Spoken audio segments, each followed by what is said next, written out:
Ô, gente, se quer continuar assistindo, se inscreva no canal. Não esquece isso. E aí, tudo bem com vocês? John Lear, piloto treinado e combatente de guerra, tornou-se uma das mais notórias vozes do mundo quando se tratava a denunciar a existência da Área 51 e as manobras do governo norte-americano para cobertar suas atividades envolvendo UFOs e ETs.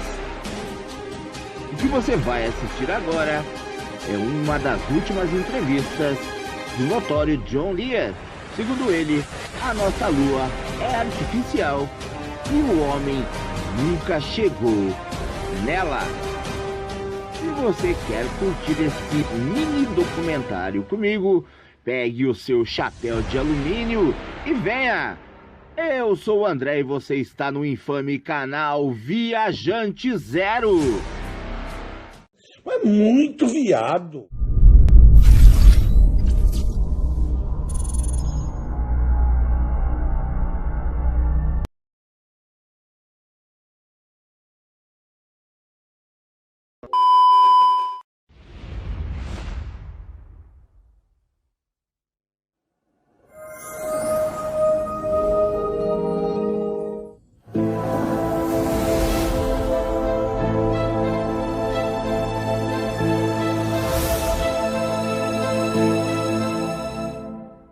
We're here with John Lear, and today we're going to be talking about secrets of the moon. John, for the longest time, I've been studying the moon, and after going through the projects and being in the Air Force, I came to the realization that there's definitely a lot going on up there that they don't want us to know about.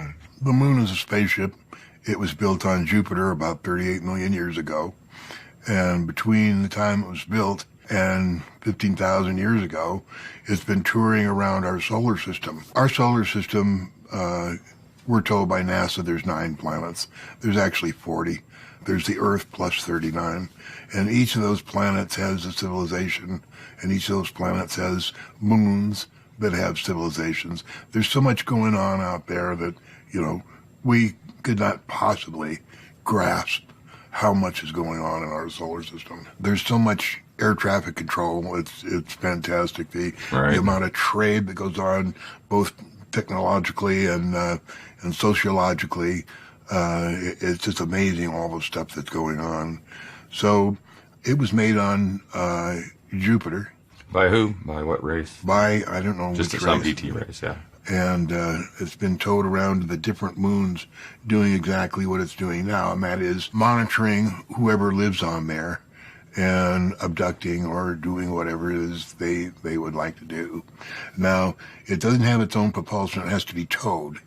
And our moon was towed into its orbit now about 15,000 years ago, just after the Ice Age, the last Ice Age. And when man first became aware of the moon, or aware of the skies, there was no moon, and then there was 2 moons, and then there was 1 moon. And we think that the 2 moons was the vehicle that towed our moon into space. There's a guy named Norman Berggren who's passed away now, very knowledgeable, had so many degrees and works with so many of our aerospace companies doing different things. He lived in Los Altos Hills, which was south of San Francisco, and worked at Lockheed, retired in 1986, and got a hold of some of the Voyager photos of Saturn's rings. And he wrote The Ringmakers of Saturn. Right. Is that about the fuel coming out, the rings? Yeah. The spaceship. The spaceship, yeah. There's 3 of them that he saw. Mm-hmm. And one of the biggest is 30,000 miles long and 2,400 miles in diameter. Anyway, I thought it'd be really nice to meet this guy, and I wrote him, and I just happened to be going to the UFO conference in San Jose in 2005. And I went by his house, met him, and we became friends, very good friends over the years. Unfortunately, he passed away a couple of years ago, but in the back part of The Ringmakers of Saturn, he discussed how the moon was towed into its orbit and his proof. And his proof is that Mare Orientale, one of the craters on the back, is not actually a crater, but it's a place. It has concentric rings, right. And he thinks that's where they grabbed onto it. And he proposed that an EMV, electromagnetic vehicle, towed it into place. I said, where do you think it is now? And he said, I think they parked it on the far side until they're ready to use it again. So I started looking for it and found it immediately on the crater Chocantes. And Chocantes on the far side. It has a very interesting history. NASA has airbrushed, completely changed the character of that crater 8 times. And, it's absolutely for sure that is the electromagnetic vehicle that towed the moon into orbit. We want to go to the moon forever, but we have this Van Allen belt, which is in place around the Earth. We sent 3 rockets into space. They all had Geiger counters. 2 of them worked and gave us the readings, tremendously high readings of radiation. No way could we penetrate it. And there's 2 belts, one that goes from 500 to like 10,000. And the other goes from 10,000 to 25,000. Very, very lethal. Just no way could mankind do that. So I talked to him about that also. And the moon has a civilization. There's humans that live up there. And, of course, everybody says, oh, well, then we did go to the moon. Well, yeah, right. No, well, that was my next question. We aren't the only humans in this universe, Well, are there any Earth humans there? Not that I don't know. They've picked up thousands of Earth humans and taken them there for visits. Right. One of whom was Howard Menger in 1956. Howard Menger wrote a book called From Outer Space to You. And when I read the book, I thought it was really great. Found out that not only he was invited up there, but there was a number of other people, scientists and other people with him. Was it the United States, or was it a group of different countries? Different countries were all grouped together, right? Yeah. And they told him that they had been doing this for 100 years, taking people up. But of course, nobody wants to tell that story because nobody's going to believe it. And he became a advisor to the Pentagon when he got back, because he knew so much about what was going on. They took him there for 2 weeks. First week is spent going into decompression because the breathable atmosphere is equal to about 15 to 18,000 feet here on Earth. And of course, if they were just to plop you down there, you would have a problem. Yeah. So what they do is gradually decompress them until they're used to that, and then they bring them down, and they take them all around the moon. There's a train that travels to what he calls a copper highway, and he doesn't know how it goes, but it's very silent and goes very fast. When they go out in the desert, the train stopped and they were allowed to stand out at high noon to see that it wasn't as hot as NASA says. Right. And just very nice people, very advanced, and they've taken thousands of people over the years. People don't say that, won't tell their story, because they know that they won't be believed. Yeah, no one's going to believe. One of which, the daytime sky, the color is saffron yellow. And I've heard about this, yeah. And I wrote to him and sent him 6 shades of saffron yellow and asked him to put an X on the shade closest to the daytime color. That's another reason why we didn't go to the moon, because NASA, all their photos are black skies. I know. I was going to talk about that. Yeah, what do you think about that? And how do they fake the whole... And like Chang 4, the Chinese just put up there. I wrote a couple of pages on what a ridiculous set of photos that was. They've got shadows going every which way on it. Of course, all these pictures from the ISS and from satellites never have stars in the background either. Yeah. Why is that? Because they're just all... Because, a lot of those pictures are fake. Everything that we see from the moon basically all come from the Lunar Orbiter series.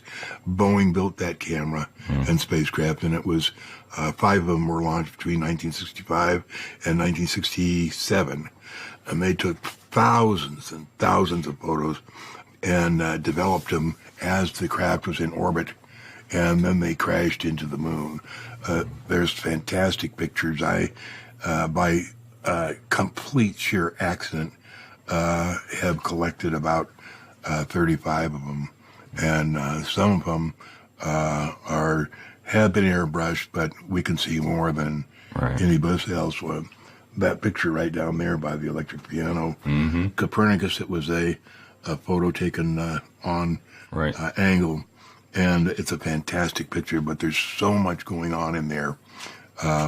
When I first started talking about people on the moon, my friend Bob Lazar, who was the one that worked up at S4, he's skeptical. He doesn't believe anything unless he touches it. Right. And I was over at his house going on and on about this, and when I left, he said, John, you realize now that if any of this stuff is true, I'm going to have to kill myself. And I said, yeah, let's put that on paper. So I've got that note in my records here, and it says, I, Bob Lazar, promise to kill myself if any of John's moon stuff is true. And so when I sent to NASA to get that picture there, I was expecting an 8x10. For sure, yeah. Bullshit. But somebody, somewhere along the line, sent me a 15x20 negative of that shot.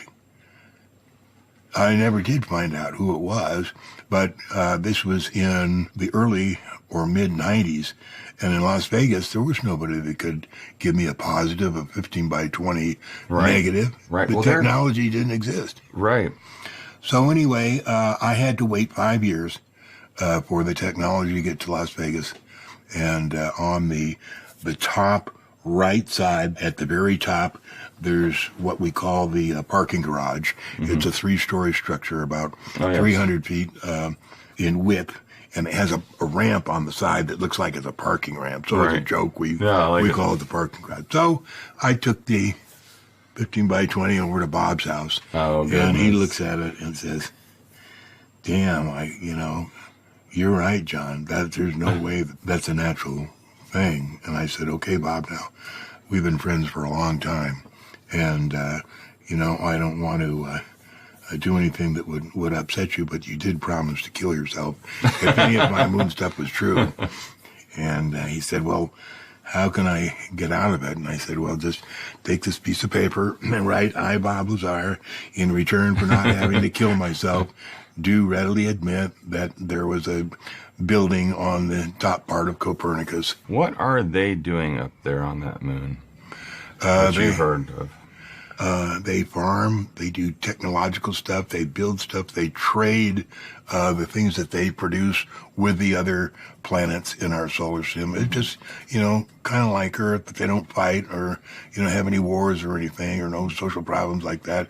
Everything is organized, everybody gets along, and it's just a really, really nice place. They welcome Earth people. They actually go down and bring and get them, but they don't want to associate with them or try and change their ways. We're just the solar system morons.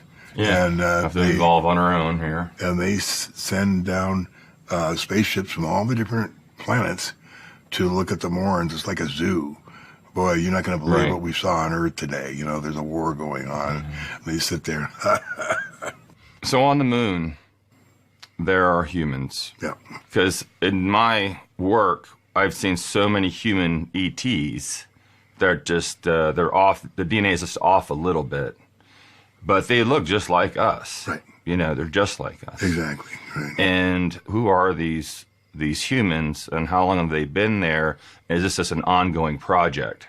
Well, as I told you, the people that made us made a billion other civilizations of humans on different planets. John, what do you know about the Germans and the moon? It's a possibility that they went. They did have help from E.T. Yes. They definitely had saucers. Yeah. I think they were probably one of the first to actually hook up with extraterrestrials. Yeah, they got help, but apparently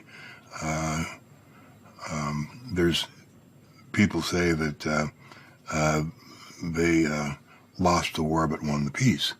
And the reason they say that is because they started with Operation Paperclip, which the Germans came over, just before the end of the war, knew we were trying to build an atomic bomb.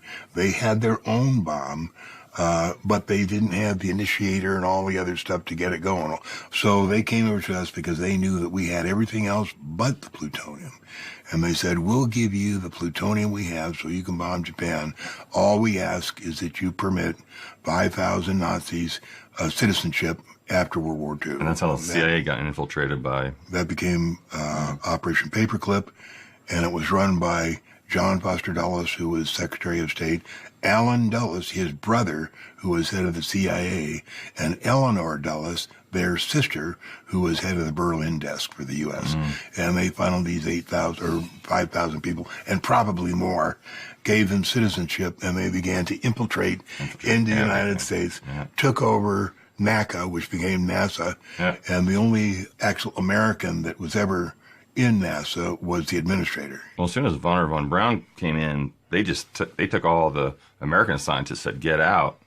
The story was that as these 5,000 Nazis are being infiltrated, Hitler didn't commit suicide.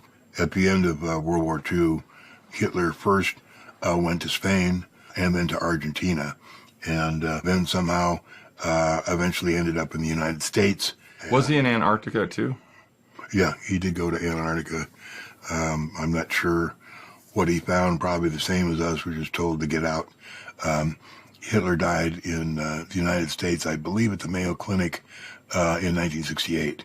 But up until that time, he was running the Nazi infiltration of the United States, which included Bell Helicopter, and was the reason for the Vietnam War, was the only reason. They faked the Gulf of Tonkin incident, which never happened. Right. It was all bullshit. And had their own space command agenda, starting with ripping off Mercury and Gemini, which most of those flights didn't go, and then Apollo, and the whole program for $40 billion, which was the money they used to start their own space command, and it was based at Kwajalein. Why have we not returned back to space? We never went, Emery. We never went. The Apollo missions didn't even orbit the moon. That was all faked. It was a tremendously technological way they did it, but there's no possible way that the Apollo missions could have gone. Now, we see the pictures that the astronauts sent back. Besides all the pictures perfectly framed from a Hasselblad camera in the middle of their stomach, which they couldn't aim, and every one is perfectly framed, plus the fact that all the little marks, the Rizzo marks, are all in different places. It's a scam. And the fact that the sky is black in the NASA pictures is not black. It's saffron yellow, and they landed at 10 o'clock in the morning, so they had to come up with a reason of the camera was set for the foreground, and they couldn't get the stars. It was all BS. They just, Could you actually see the stars and the solar corona in spite of the glare? We were never able to see stars from the lunar surface or on the daylight side of the moon by eye without looking through the optics.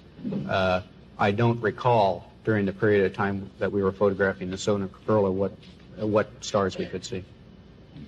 I don't remember seeing any. And then the astronauts' testimony when the three of them, the first interview they had after the Apollo 11 supposedly got back, all three of them looked like they were scared to death, and they couldn't remember whether they saw stars.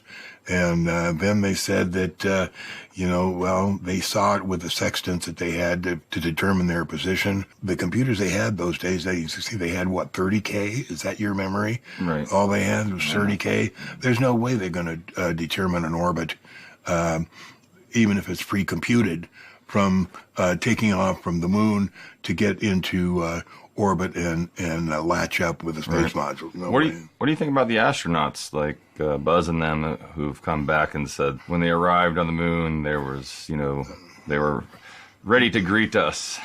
That was a planted story by NASA to be used in the event that nobody was buying their story, and they needed to move in their space aliens there to get everybody interested in it. But Neil Armstrong never said a thing. His picture was never allowed. He never allowed his picture, and he never said a word about it. Buzz Aldrin, who did a lot of talking about it, and when he'd talk about it, he'd get violently ill. Those stories that I've read, all of them, about whenever he'd start to talk about the Apollo missions, he'd get throw up and get ill. So whatever psychological mind control they had in those psychotronics, right, wasn't as good as it is now, because it's perfect right now. So what's your take on that? What do you feel had happened with those astronauts? A disinformation campaign. And as far as Apollo 17, that gap where they supposedly went into the secret Nansen, remember that crater, the Nansen crater, and they didn't talk. It was all engineered. It was like Apollo 13.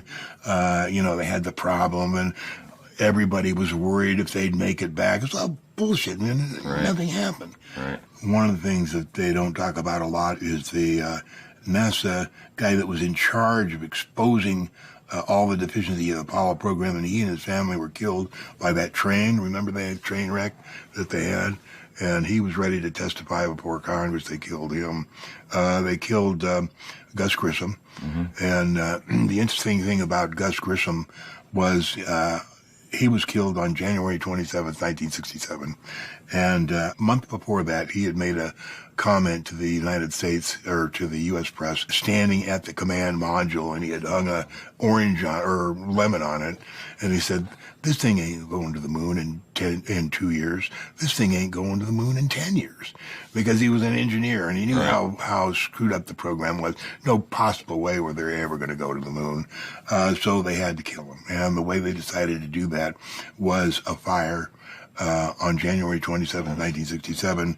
And what they did is they waited till the seal was completely closed. Then they had it triggered. Right. And Virgil Grissom's son has that trigger. Somebody gave it to him to show him how his father was murdered. Now, the interesting thing about the Apollo 1 command module fire is there were 4 people in there. Now, usually it was the head of the Apollo program, and I'm trying to think of the guy's name. It seems to me his last name was like Lead or something like that. Yeah. But anyway, this guy had to be in Houston, so they put the 4th astronaut, who was an astronaut from the secret program. And that's why there's such a gap between the time that the fire was put out until NASA investigators were let in to get the bodies, because they had to go in and get that body out. So there's no questions about what's he doing, who's that. That's what I'm saying, right. So that took them, like an hour and a half to get in there, get the bodies of Grissom, White, and Chaffee up, get the other guy out, and then let them in. And that's where that discrepancy came from. Okay. But there was a bunch of guys killed to keep this thing a secret. So I was working at the Space Coast Air Medical Institute, one of the largest hyperbaric chambers in Melbourne, Florida there. The contract was contracted out by NASA to do rapid decompression for pilots. Oh, really? And astronauts. And I was developing a system there. I invented the first tabletop platelet-rich plasma concentrator and stem cell concentrator. And they were always, these things, John, just like NASA itself. We're going to build this. We need all this money. But they just use half or a quarter of that money. The other money goes, where. You know what I mean? So they were telling me, well, since you invented this, we want you to go up, in the shuttle. We want you to go to the space station, try this out, because, we believe this will keep the muscle mass, and we're trying to figure out how to keep the body from breaking down from deep space exploration. There was a big budget cut right about that time. It had to be Clinton. And remember that big budget? He just cut NASA right off. Yeah. And thank goodness he did, because my return flight was the one that blew up over Texas. Oh, really? Yeah.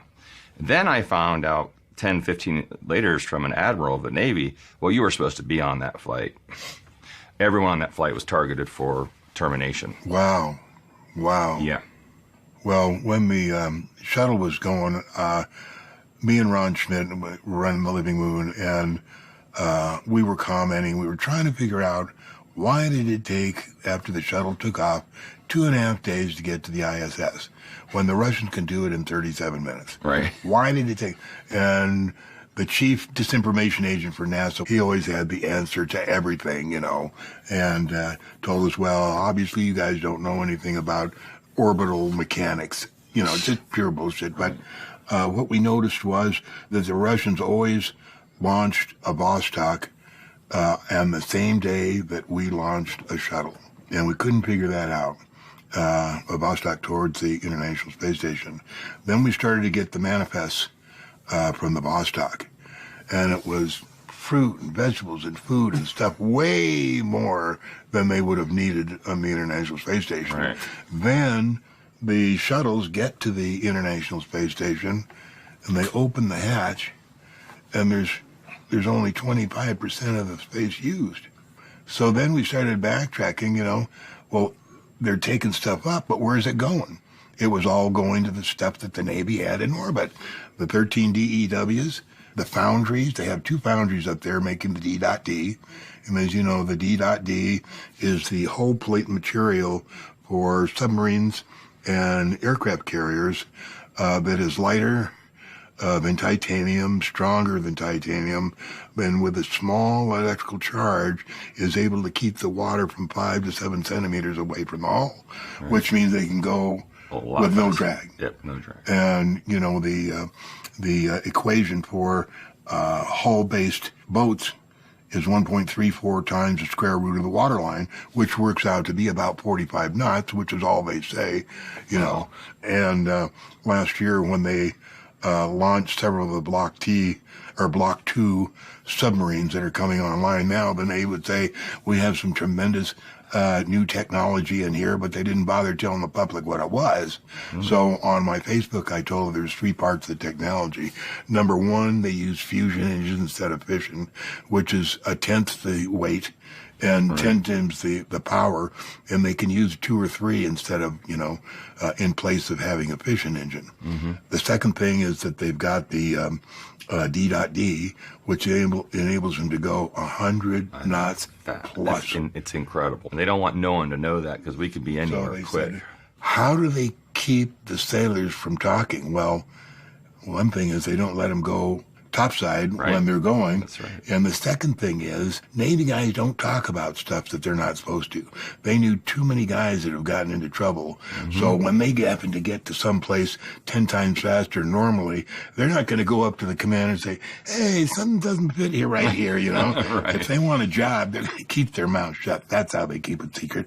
The third thing was the prop jet that they used, and that's the propulsion system that drives the propeller that's quieter and more powerful. No, and they hooked those up to the new battleships too now. Absolutely. And that D.D is made in the foundries that the U.S. Navy has, because it's got to be made in vacuum. In a vacuum. I think it has to be made in the vacuum. And the way they bring it down is, about 10 years ago, a friend of mine named Miles Johnson sent me a picture. He worked on towers in Scotland, and he happened to be on the top of one of these towers at sunset and saw this thing fly over. No and that way. Picture, look at that picture behind you, goodness, way up there.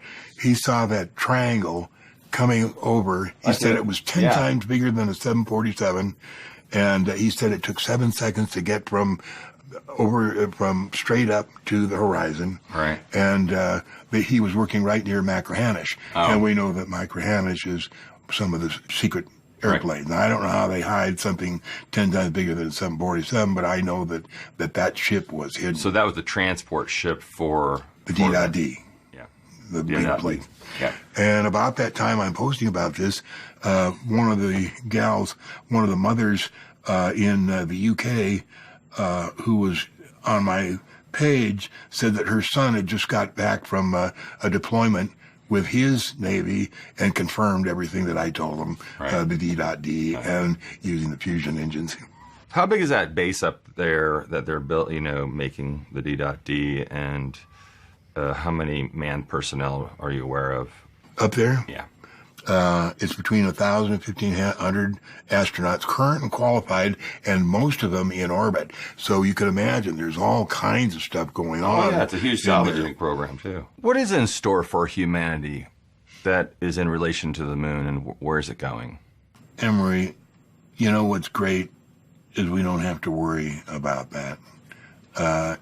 All we have to do is live our life with integrity, without envy, hate, or greed. And having known you for, some time, I'm sure that you're in that. I know that I'm in that, and I know that I don't have to come back here again. So, it's just interesting. I'm pretty sure I'm here as a volunteer. Yes. To give information. I believe I've already passed my life review, and I'm just down here to give information to people the best that I can. I think I'm free. I'm pretty sure you are. I know a lot of people are down here on their last trip. I feel the same way, and go by the same standards of belief system. Thank you, John. It was always a pleasure to be here with you, and we'll be talking soon. Looking forward to it. Take it easy, Emery. Thank you.